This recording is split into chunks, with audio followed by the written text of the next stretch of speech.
السلام عليكم ورحمة الله وبركاته. ازيكم يا بنات؟ عاملين ايه؟ يا رب تكونوا بخير. النهاردة ان شاء الله هعمل معاكم الكشك الصعيدي. كتير منا ما يعرفوش، بس النهاردة هنعمله بطريقة حلوة جدا جدا، بطريقة ماما. الكشك الصعيدي ده مشهور عندنا جدا في الفيوم.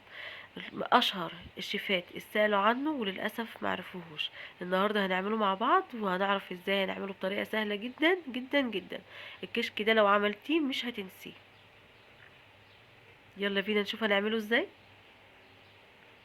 اول حاجه بعملها بجيب طاسه على النار. بعد كده بنزل بمعلقتين من السمنه البلدي ومعلقه من الزيت. انا بحب اضيف معلقه من الزيت علشان بتدي كده لمعه للاكل بتاعنا.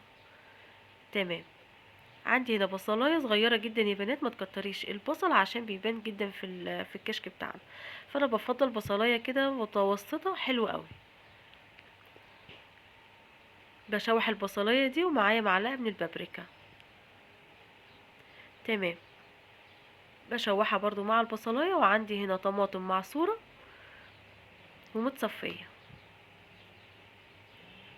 اي كميه انت تفضليها، لو حابه الكميه دي ماشي، اقل منها تمام. خلاص. الصلصه بتاعتي ما بضيفلهاش اي توابل. تمام. عندي بقى الكشك بتاعي ده، الكشك يا بنات الصعيدي بتاعنا. اللي ما يعرفوش ده الكشك ده شكله. خلاص. هعمل يا دوبك 5 6 وحدات كده حسب الكميه اللي انت تفضليها. الكميه اللي قدامي دي هتديني كميه حلوه قوي. هحط الكشك بتاعي في بوله، وبعد كده بضيف عليه الشوربه السخنه. ليه الشوربه السخنه يا دعاء؟ علشان تخلي الكشكيه بتاعتي تبوش او تتخمر يعني. تمام. بركن الكشك بتاعي كده على جنب. المهم بسويه كده واحده بواحدتها علشان الشوربه بتاعتنا توصل في كل الاتجاهات.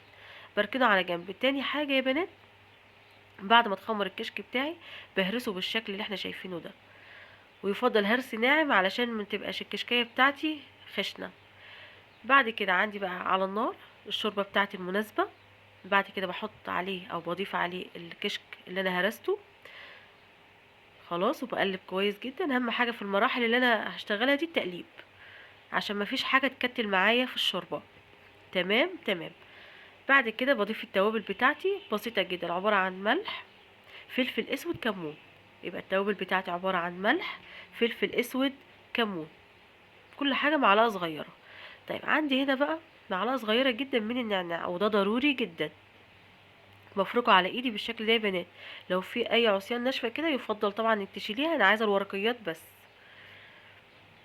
الطريقة دي طريقة ماما،